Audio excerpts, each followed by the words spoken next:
Bonsoir. Bonsoir. Et oui, nous sommes là, Gérard Majax et moi-même, fidèles à notre rendez-vous quotidien. Et je dois dire qu'hier, alors nos candidats ont été extraordinaires, n'est-ce pas Gérard? Ils ont trouvé très vite les allumettes magnétiques. Ah oui, mais je dois faire une petite remarque quand même. Le monsieur qui a trouvé a quand même vu cette expérience pendant tout l'été, donc il avait plus de chances que les concurrents du truc nouveau. Enfin, il a quand même gagné 300 francs, ce qui n'est déjà pas si mal. Le deuxième truc n'ayant pas été trouvé, la magie de la bouteille. Hier, il valait 300 francs, aujourd'hui 300 francs, ce qui fait quand même 600 francs. S'ils gagnent, ils emporteront 600 francs. Tout de suite, vous le savez, je vais vous présenter nos 6 candidats qui ont été sélectionnés avant l'émission pour parler à tour de rôle. Ils ont un numéro. Je vous présente tout de suite la candidate numéro 1, mademoiselle. Mademoiselle Benjamin de Paris. Parlez bien fort, s'il vous plaît. Numéro 2. Pascal Leclerc de Rouen. Numéro 3. Claude Didier de Colobrières. Où ça se trouve, ça, monsieur? Dans le Var, près de Toulon. Merci. Candidat numéro 4. Monsieur Auclair de Tours. Candidate numéro 5. Liliane Claude du Ménil-Saint-Denis. Et candidat numéro 6. Monsieur Savaté, Paris. Alors vous êtes très attentif à votre récepteur qui est en face de vous et je pense que nous pouvons envoyer tout de suite notre premier truc, la magie de la bouteille. Le génie de la bouteille. Un tour avec une paille et une bouteille de bière. On rentre la paille dans la bouteille de bière et maintenant, le problème, c'est d'essayer. D'essayer par un simple petit geste magique de soulever la bouteille avec la paille. C'est possible. Mais pas grâce à un petit génie qui est dans la bouteille, simplement un tout petit trucage. Eh oui, c'était le génie de la bouteille, je m'étais trompée. Candidate numéro 1, mademoiselle Benjamin de Paris, vous avez sans doute des questions à poser à Gérard Majax. Oui. Est-ce que vous mettez une épingle à la partie inférieure de la paille? Ah, je vous ai vu jouer tout à l'heure avec une épingle, hein, vous pensiez à ça. Une épingle dans la paille, mais comment? La partie inférieure, vous le mettez dans la bouteille et quand vous le sortez, l'épingle se mettra. Ah, et l'épingle se mettra en travers pour empêcher. Oui. Ah oui, comme on fait pour récupérer des fois un objet qui est tombé et qui est très loin, hors d'atteinte. Écoutez, c'est pas mal du tout ce que vous nous dites là, mais c'est pas ça. Je regrette. Il est terrible. Candidat numéro 2, monsieur Leclerc de Rouen. Auriez-vous mis un petit fil qui traverserait le goulot? Un petit fil? Oui, un fil en ayant percé les deux extrémités du goulot. Oh, dis donc, mais alors... Et avec une entaille dans la paille. Vous savez, vous percer un goulot, c'est difficile, ça, hein? Ou alors à la surface de la... Écoutez, percer, vous savez que nos trucs sont toujours des choses très simples que tout le monde peut faire chez soi. Après, aux amis qui n'ont pas vu l'émission, il y a un truc, alors percer, ce serait trop long et trop difficile. Non, non, ce n'est pas ça. De toute façon, il n'y a pas de fil, monsieur. Candidat numéro 3, monsieur Didier. Quand vous mettez la paille dans la bouteille, au moment où vous la retirez, vous la pincez, il y a un vide d'air qui se produit et la bouteille monte. Vous n'êtes pas ingénieur, monsieur? Non. Vous pourriez l'être avec vos je suis explications. éleveur de chinchilla. Ah, oh là, ça c'est très original, oui. Eh bien, écoutez, je vais vous dire, votre théorie mériterait d'être essayée. Ça m'étonnerait qu'elle marche, parce qu'en tout cas, ce n'est pas du tout le truc simple qu'on emploie. Mais là, vous avez sûrement des possibilités qui pourraient intéresser l'aéronautique. Hein? Ah oui. Candidat numéro 4, monsieur Auclair. N'y aurait-il pas un produit dans la paille et en soufflant, ce produit aspirerait l'air de la bouteille? Ah tiens, notez bien, c'est intéressant. En soufflant, ça fait aspirer l'air de la bouteille par un produit chimique. Mais alors, c'est pas un produit courant. Non, vous connaissez un produit qui... Non. Moi non plus. Mais en tout cas, c'était une réponse originale qui, malheureusement, monsieur, je le regrette, n'est pas la bonne. Candidate numéro 5, Madame Claude du Ménil-Saint-Denis. Vous mettez un petit objet dans la paille pour la rendre rigide. Un petit objet Oui, pour la rendre rigide. Et vous coincez la paille devenue rigide dans le fond de la bouteille pour la soulever. Attendez, si je comprends bien, chère madame, ce serait un objet qui ferait s'écarter la paille, qui la ferait grossir. Non, qui rend dans toute la longueur de la paille. Attendez, faites voir votre Une geste. petite baguette de bois, si vous voulez. Oui. Hein.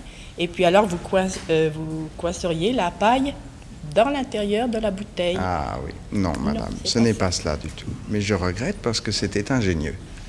Candidat numéro 6, Monsieur Savat. Je pense qu'il n'y a aucun accessoire. La réponse de la candidate précédente est presque bonne, en sens que la paille elle-même est assez rigide pour soulever la bouteille. Il suffit d'introduire la paille dans la bouteille, de la casser, enfin de lui faire un coude. Venez avec moi, venez avec moi. Je crois que vous êtes proche, monsieur, de la solution. Venez essayer, tenez, prenez la paille, montrez-nous ce que vous faites. Bon, il suffit d'introduire la paille dans la bouteille, Oui. de la casser à l'endroit. Ah, Oui. Trop court. C'est trop court. C'est trop court, hein. Même si la paille était plus longue, d'ailleurs, vous croyez que vous arriveriez, là? Non? Il vous faudrait une paille plus solide. Le jingle, monsieur, vous êtes loin de la solution. Pas trop loin, mais loin quand même. Merci, je regrette. Eh bien, Venez. merci, mais oui, merci. Le génie de la bouteille n'ayant pas été trouvé, demain, je vous le rappelle, il vaudra 900 francs. Eh oui, ça monte, ça monte, ça monte. Et tout de suite, si vous le voulez bien, eh bien, nous regardons ensemble notre deuxième truc.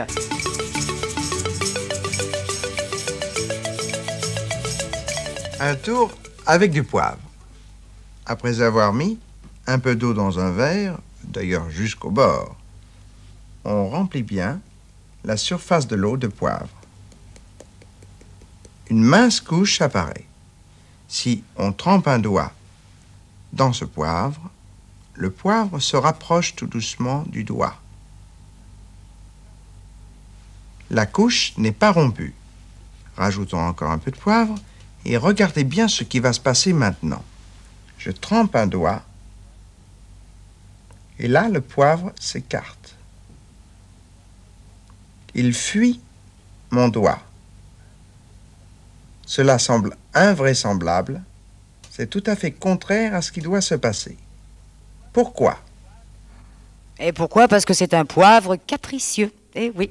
Tout de suite, nous demandons à nouveau pour notre deuxième truc à notre candidate numéro 1, Mademoiselle Benjamin. Avez-vous des questions à poser à Gérard Majax? Oui, la deuxième fois, vous trempez votre doigt dans un autre liquide. Ah, écoutez, là, c'est délicat pour moi de vous répondre, mais tel que vous formulez votre question, je suis obligé de vous dire non. Je ne trempe pas mon doigt dans un autre liquide. Candidat numéro 2, Monsieur Leclerc. Alors, trempez-vous votre doigt dans un autre produit. Le poivre. Oui. D'abord, la deuxième fois, est-ce que vous mettez du poivre réellement? Ah oui, Oui. ça, alors là, Oui. je vous dis tout de suite, nous ne servons en aucun cas de trucage télévision ou cinématographique pour vous tromper. Vous avez les conditions réelles de l'expérience. Donc, la deuxième fois, lorsque vous trempez votre doigt, il est plus comme la première fois. Donc, vous avez mis quelque chose sur votre doigt. C'est vrai. Je suis obligé de l'avouer, hein, ça, je suis obligé de l'avouer. C'est vrai, j'ai mis quelque chose. Un produit à base d'huile Un produit à base d'huile. Non. pour faire écarter le... Non, non, monsieur. Je regrette. Ce n'est pas Ça cela. va peut-être aider notre troisième candidat, oui. Monsieur Didier, sûrement. Notre deuxième candidat était brillant, d'ailleurs. Il a facilité les choses. Prochain candidat, qui est perplexe. Je crois que vous mettez de la salive. De la salive. Écoutez, c'est pour ça tout à l'heure, regardez, je vous ai vu, vous étiez comme ça. Oui, et vous étiez en train d'essayer. Je me disais, mais qu'est-ce qu'il fait avec son doigt dans la bouche, un monsieur de cet âge-là? Mais maintenant, non, c'est vrai, maintenant j'ai compris, vous étiez en train de chercher la solution. Non, c'est pas cela, monsieur. Candidat numéro 4, Monsieur Auclair. Moi, je pensais comme le monsieur du deuxième. Comme le deuxième. Le doigt avec de l'huile sur le doigt. Eh bien non, monsieur. L'huile ne réussit pas du tout. Nous avons fait à l'élaboration de notre truc, disons, des quantités d'essais et je peux vous dire que l'huile, quelle qu'elle soit, ne réussit pas. Pas de poivre. Non. Alors, candidate numéro 5, Madame Claude. Moi, je pense que vous avez un produit dès le départ. Et le fait de mettre le doigt dans l'eau retire le produit que vous n'avez plus au deuxième tour. Ah. Oui, c'est une... Vous n'êtes pas chimiste Du tout. Ah non, parce que Non, du là, tout. votre explication est très poussée. Hein. On a du mal à la suivre d'ailleurs. Donc, il y aurait dès le départ un produit dans... Non, non, non. Vous avez mis un produit dès le départ à votre doigt. Oui. Et le fait de le tremper dans l'eau, Je comprends. bon, le produit fait rapprocher le poivre, mais le fait de le tremper dans l'eau, le produit part dans l'eau et vous ne l'avez plus au bout du doigt. Alors, quand vous retrempez votre doigt la seconde fois... Bah, écoutez, je vais prendre des notes parce que c'est pas du tout ça. C'est Et pas vous, ça. monsieur, le dernier candidat, vous avez une réponse? Je ne sais pas si je souffle sur mon doigt le deuxième tour. Est-ce que Ah j'ai le non, truc non, non, monsieur. Souffler n'est pas joué pour ce tour-là. Excusez-moi. Eh bien, notre deuxième truc n'a pas été trouvé aujourd'hui. Demain, il vaudra 600 francs. Si vous le voulez bien, tout de suite, nous allons regarder les deux trucs qui passeront demain à l'antenne à 8h moins le quart. Le poivre, oui, le poivre capricieux et le génie de la bouteille.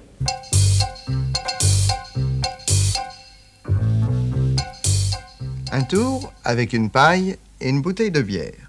On rentre la paille dans la bouteille de bière et maintenant, le problème, c'est d'essayer. D'essayer par un simple petit geste magique de soulever la bouteille avec la paille.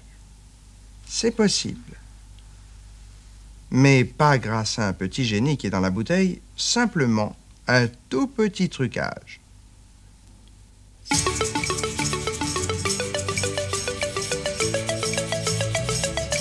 Un tour avec du poivre. Après avoir mis un peu d'eau dans un verre, d'ailleurs jusqu'au bord, on remplit bien la surface de l'eau de poivre. Une mince couche apparaît. Si on trempe un doigt dans ce poivre, le poivre se rapproche tout doucement du doigt. La couche n'est pas rompue. Rajoutons encore un peu de poivre et regardez bien ce qui va se passer maintenant. Je trempe un doigt et là, le poivre s'écarte. Il fuit mon doigt. Cela semble invraisemblable. C'est tout à fait contraire à ce qui doit se passer. Pourquoi ?